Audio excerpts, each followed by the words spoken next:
Sonia Williamson from Grow Happy, Like a Rich Hippie. And today we're going to talk about spiritual healing. But what is it? What does spiritual healing, a spiritual healing journey really mean? And how does it actually take place in your life? We are going to talk to Jen today, and she knows all about that. She's a Pilates teacher where you think, oh, that's sporty, that's not healing yet. But she also is a Reiki practitioner, a massage therapist, a yogi. And Jen has made her very own personal experience with the Crohn's disease. And she's thriving even though she's got to battle through all those adversities. And when we meet Jen, you will realize that she's a wise woman. She has gathered all her experience and works with her intuition and shows her clients how to bring healing into the body. And that is the answer, through movement. But let Jen explain that to us. Hello, everybody joining us. I'm going to bring her online.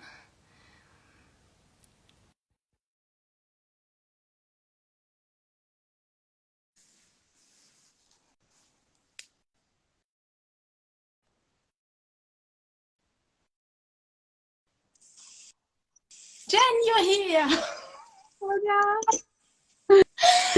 I am happy you're here. I'm honored you're here. And I want to tell the people watching quickly that we really seriously just met like 2-3 weeks ago on this platform. And you agreed to talk to me on this interview. And I'm grateful. I'm grateful to you for reaching out to me, and we've had two wonderful conversations before this that I think we were an hour on each conversation and the time just flew in. Yeah, it's incredible. And today. so, Jen, you know what's also super interesting? We got somehow together and I found out that you've been working in the travel industry and then made a career shift towards working for yourself as this Pilates teacher, Reiki practitioner, healer through body movements. It'd be great to know a little bit about that. How did that happen? What was the turning point? Tell us about it. Well, when I was 22, I went overseas to work. So I went out to the island of Kos in Greece, and I was there with one of the holiday companies, and I basically drank every single night for 9 months. And I came back from that about twice the size that I left and put on quite a lot of weight, and then started going to the gym when I came home to try and help me get into healthier habits. And then I went back out to Greece and kept going to the gym while I was there and really enjoyed it. And then I came home and was just there as a member. I then went out to Australia and lived in Australia for 3 years, where I started going to the gym a lot more. I was there like 6 days a week and got really into my own fitness and my own journey. And then I was watching people be trained and saw people teaching classes and thought it was something I'd be interested in doing. So when I came back to the UK, I went back to college and then on to uni to do a degree in sport and exercise science, and then just had that change of career. It's one of those things that was a calling, and I saw the opportunity moving back from Australia as a clean slate rather than going back into a job that I didn't enjoy, and do something that I loved, and that's what I've been doing since 2009. So long. I mean, I have started building this business just like in the last 3 years. So you're really long time in. How was your journey since then? How do you feel about yourself? What did you explore? And looking back, I had a very unhealthy relationship with my body, because when I was living in Australia and when I was going to the gym all the time, I was trying to get smaller and smaller and smaller, and I was weighing myself. I could maybe just get another couple of kilograms off, and I was down at 55 or 56 kilos, and I'm 75 kilos just now. And I thought that I still had weight to lose, and I was still trying to get smaller. So I had quite an unhealthy body image, which I think is common when you're in your 20s. Oh, Like you always look no, at no, when, who else you think. know. So that's interesting for me to look back on and go, oh, I had a really not a good relationship with my body at that point. And then when I started working in the industry and I started working with people of all different body types, I stopped having as many insecurities about how I looked, but I still felt like I should look a particular way, and I put a lot of pressure on myself to to try and look that way. I was still in the gym every single day. I was teaching. At one point, I was teaching over 20 classes a week, and that was spin classes and Pilates and yoga and other fitness classes, boot camp classes. And then I was going to the gym and going to classes for myself, and then going to the gym and lifting weights and doing all the other things. I can now see I was putting my body under this constant state of stress. And then when I got diagnosed with Crohn's in 2017, didn't understand initially because I thought I was fit and healthy, but I wasn't. I was very fit, but I was also unhealthy, very unhealthy, unhealthy enough that my body was so distressed that it had to stop me, and I wasn't listening to the signals that it was sending me. I was overriding them. I'll just push through, and then I couldn't push through anymore. And when I started looking into what Crohn's is, it's an inflammatory condition. What causes inflammation? And there was excess stress, sleep deprivation, not eating properly at regular times, not resting, all the things that I wasn't doing. And it was like, all right, okay, I see, I understand. Things have to change. So that's where my next turning point was of, right, how can I actually look after my health? Because I looked super fit, but I wasn't healthy. So now the priority is, how can I be healthy? And my body then falls into its natural shape. And for some people that will be very slim, and for some people that will be softer and more curvy. Loving your body, making sure that you're nourishing your body and listening to the signals it's sending you. So the last 2 days I've spent a lot of time just resting, staying on the sofa, chilling out. I was at my allotment yesterday for a couple of hours, just being at peace, because on Saturday I had been really busy and I had 2 massage clients, an access bar session, and taught 2 classes in the morning. So I was exhausted by the end of the day. And that then went on for another 2 days, but rather than getting annoyed about it or anything, I just thought, this is how it has to be. I need to rest, have to nourish myself, look after myself, and be. You say that with so much love to yourself and the body. And, you said another thing that I really can relate to, because I was also like into, fitness and trying to get skinnier, and because I was always a little bigger, chubby kid. Cuddly. What? You were soft and cuddly. There is a huge difference, like you said, between being fit, and healthy. And people just put fit and healthy together. Yeah. And that is so cool that you insert the love in there, that you put to your body, the rest and actually the stress that fitness can bring to our bodies, right? Yeah. For us to get stronger and fitter, we need to put our body under a certain level of stress so that the body repairs and becomes stronger. But if you don't give yourself that time and that space to repair, then you're working on broken fibers all the time, and they can't heal and they can't repair and they can't get stronger. So you're not going to get stronger, you're going to get weaker and then get sick. Yeah. So how, when you like in this hustling fitness thing, how do you like bring the spirituality into it and the other practices that you do? How has it helped you with your Crohn's disease? Like you do Reiki, and I imagine there is like this energetic hands being on bodies, and there's this kind of not very clear idea of how to bring that healing into the body. What would you say to that? From the research that I've done over the last few years and the self practices, the body wants to be well. The body wants to survive. So if we give it the right conditions and the right environment, it will heal and repair. Now, I might never be cured. Like, I might never be able to say I don't have Crohn's anymore. This might always be something that's there that I just have to work with and have to manage, but I can still heal. And I had to learn the difference between what cured and what healed meant, and to know that you can be healed while still living with an illness was really empowering for me. And part of that journey was learning about Reiki. It was what can I do to reduce inflammation in my body, and Reiki was something that came up when I was doing Google searches.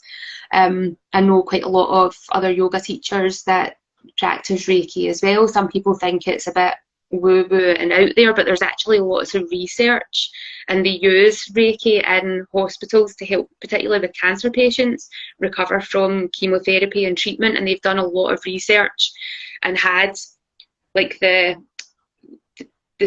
sort of like the double-blind studies, and even people who haven't been attuned in Reiki. And this is what was really interesting.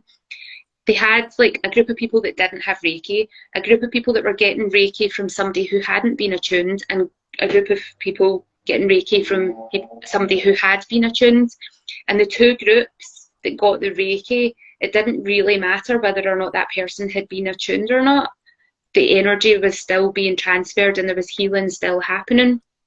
And we are all electromagnetic fields. And if you're going in with the intention to help somebody be at peace and be at calm, and that person wants to be at peace and wants to be at calm, then you've got a winning combination there of this space where my body can resonate with your body, and your body can do the healing that it needs to, and it's not draining any energy from me, and I'm not taking any energy from you. It's like a sharing collective of energy, and then magic happens. Wow, I just imagine it. I just imagine it, like, you know, this realm of energy that you describe between two bodies, and also like the idea that, because people do think, oh, my energy is getting lost. There is a lot of fear about energy getting lost when you give it to somebody or put it in a thing. But I think it's so nice how you said that when two energies meet that want the same thing, there is no... Yeah, the power of intention. Tell me. The power of intention. Yeah. Yeah. Mm-hmm.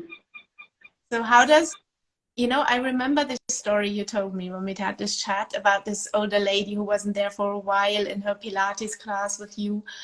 And she said really the body missed the Pilates or something there.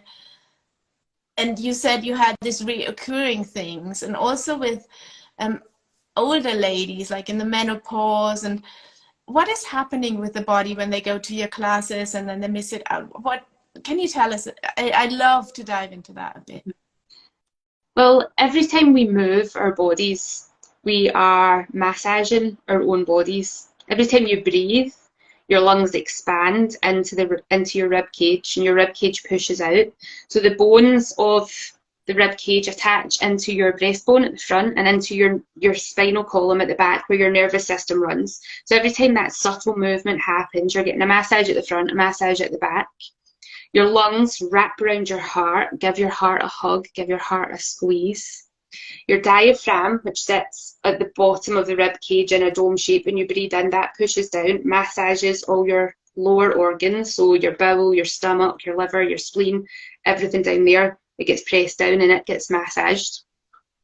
Then that movement helps all your lymphatic fluid and all the blood move and pump around the body, and that's clearing out all your pipes. So when you then come and do exercise and you're moving your joints, there's fluid that comes into the joints, and that all gets stimulated, and that gets internal massage. When you're thinking about how your body's moving, you're not as likely to be thinking about, this person said that to me, I've fallen out with this person stressed me out, I've got the washing to do and all of these tasks, whatever your to-do list is, you're not thinking about anything.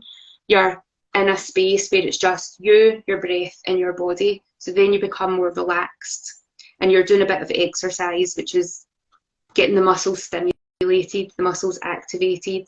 You're breathing, so you're getting this nice flow of energy coming in and out, a cleansing process with the exhaling breath. And just this suppleness in your body. If you sit for a long period of time, or even if you sit for an hour and you go to get up and everything feels sticky and stagnant, and the older we get, especially for women, when our estrogen levels drop, that's what causes the bones and the joints and the muscles to start to dry out. And that's why you can get pain and stiffness in your joints. So if you're not moving them and encouraging. There's also sometimes it's like, yeah, it's so common, like for these, and because these tendons are all really small, usually the furthest away joints, fingers and toes, a lot of women, when they stand up, the soles of their feet are really sore first thing in the morning. And because the estrogen levels are dropping, that's dehydrating everything from the inside.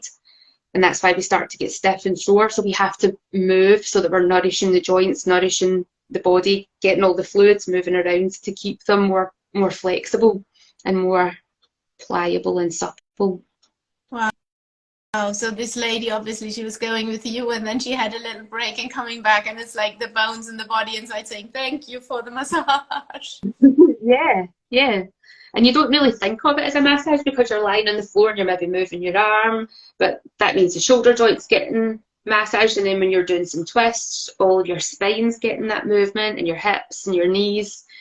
And if you're sitting at a desk all day or sitting on the sofa all day, or even if you're standing up, like if you've got a standing job, but you're not bending down and moving around, you get really sore from that as well. So being in the one position. So I remember one of my teachers saying most people move a little of their body a lot, where we should move a lot of our body a little. Yeah, we try to equalize the bodies, right? Because we try to put as little effort into things as possible, and then you just get your patterns. And you hold your phone and it's this only joints that move and roll, you know. That's not enough. We need to move our whole body. Oh God! So you are having little videos, right? On you sharing some reels about Pilates videos, and you told me about another really cool thing. You're doing a menopause course, going through menopause. What do you want to talk about? That's the two things. It's all connected. So the spring into your second spring menopause course is about listening to your body, about moving your body, about nourishing your body in a way that works for you. So there's no, here's a diet plan, here's an exercise plan. That doesn't work for most people, because people might stick to it for 3 or 4 weeks. But then at the end of that time, they'll be like, oh yeah, that was okay. And then they'll just stop. So it's about, can you go, what do you want to do? What do you enjoy doing? What will you keep going back and repeatedly doing without me telling you that you should be doing something to get people into that habit? But the listening to the body, I was doing a class for the MS Society on Saturday, and it was a week 1 of a course, and it was about movement and breath. And I was talking to them about that breathing and moving your lungs and the internal massage, and just being able to notice when you take those breaths, what parts of your body are moving, what parts of your body feel restricted. And there was a couple of people at the end of it said that they felt really emotional when they were doing that, because they don't take time to listen and tune into their bodies. And one of the questions I like to ask people is, how many times are you thirsty or hungry or you need the toilet and you don't do anything about it in that moment? I'll just finish this task, and you ignore and bypass the signals. And if you do that all the time with those things, like you need to go to the toilet, otherwise you'll have an accident, and you need to drink and you need to eat, how many other things are you not paying attention to through the day? How many things? And if that's your habit, how can we change that habit for you to start paying attention and start tuning in and listening. What do I need right now? Do I need to get up and move around, or do I need to sit down and rest? Do I need a drink? Do I need food? What kind of food? So that it's not just grabbing junk food on the go. It's really listening. I want to nourish my body. What do I need right now? Okay, I need some vegetables, I need some steak, I need whatever. Or actually, I need a bit of chocolate cake. And everything's okay as long as you are listening to and nourishing your body from a place of love. Yeah. And that's the same with your movement. The Pilates reels that you're talking about, I share lots of different ways to do similar exercises. So not everybody can lie on the floor to do an exercise. So I can show you the same exercise seated, same exercise standing, so that there's a lot of variety. And as we were saying yesterday, it's taking the fear out of going to a Pilates class. Some people might have gone to a class and come out going, oh my God, that was horrific, because they've been pushed and pulled into position, or they've not been given any breaks, or they've just not had a clue what the hell was going on in the class. And it looks really simple, but it's challenging to do the exercises effectively. Yeah. And that takes time and practice, and not every class has the bandwidth to give you that time to be able to learn how to do the exercise so that you feel confident in it. So if I can teach people in these wee 30-second videos or less, really simple ways to do some of the exercises, then they can get confident and hopefully be able to then attend a class and feel better in the options that they've got for themselves. Do you do one-on-ones too? Yeah, so I work online. I do one-to-ones, and my classes are online, and then I also see people in person in my house. Okay, cool. Jen, Yeah. say to people who are just really like now on their journey and they hear about this, I opened up obviously spirituality, your body, healing through movement. What is the big sentence? We are at the end, unfortunately. Why then? What do you want to give these people on their path, on their way? Start where you are. So don't worry about what the teacher does. Don't worry about what anybody else in the class does. Start where you are and make sure that whatever you're doing is something that you enjoy. Oh, that's nice. That is so good, because it's bringing out all what we said, and you said it, the pressure and the fitness thing away. If you've never done the exercises before, that's fine. There was a point where I had never done the exercises before, and everybody in my class had never done the exercises before. So you can't come in and expect to know how to do it all and be great at it on day one. Bring it into normality, to move your body, right? Yeah. Just exploring. It might be that you just sit and start wiggling your fingers, wiggling your toes, have a wee stretch up, and that just, oh, how does that feel? And just that simple movement could just make you feel more spacious and lighter. Yeah. I could talk about it all day. I do, because it's like bringing this lightness and the flow and the effortlessness into, body movements, healing. You know, not I need to do this, but just like accepting, love, all the stuff that you've been talking about. Totally love it. Thank you. Thank you. Yeah, and let's together grow happy like a baby. Oh, thank you so much. Bye-bye. I will speak to you soon. Bye.